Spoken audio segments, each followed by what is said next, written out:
কি রে, এটা কি এর খেজুর রে? বিসিল্লা হান দেখান যায়। খেজুর পাড়া কেটা খেজুর কিছু দেয় রে।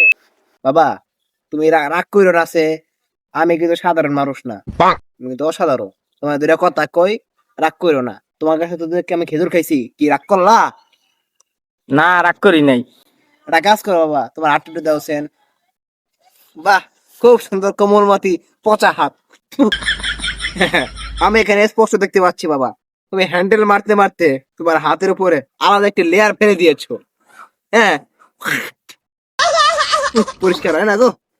আমি দেখতে পাচ্ছি তুমি দিনে 3 বার হ্যান্ডেল মারো, মাঝে মাঝে এর থেকে বেশি হয় কি হয় না? হ্যাঁ হয়। হয়তো ঠিক বাবা ঠিক। রাত্রেবেলা হ্যান্ডেল মারো, তোমা পড়তে পড়তে আবার একবার হ্যান্ডেল মারো, আবার ওই হ্যান্ডেল মারার পর তুমি চিন্তা করো তুমি সব থেকে বেশি পাপি। এই চিন্তা করতে করতে আবার তুমি মেরে ফেলো। ঠিক বাবা। এতক্ষণ তো সত্যি কথা বললাম, তুমি কি রাগ করলা? না রাগ করি নাই। আচ্ছা, দেখো, আবার তুমি সকালে উঠো, ওইটা চিন্তা করো আমি অনেক খারাপ মানুষ, খালি হ্যান্ডেল মারি। আবার তুমি হ্যান্ডেল মারলো, কি রাগ করলা? না। হ্যাঁ, এরপরে হ্যান্ডেল মারার পরে তুমি তুমি বাটার খেয়ে যখন হও, শরীরে ক্লান্ত লাগছে, আবার তুমি হ্যান্ডেল মেরে থো, রাগ করলা? না।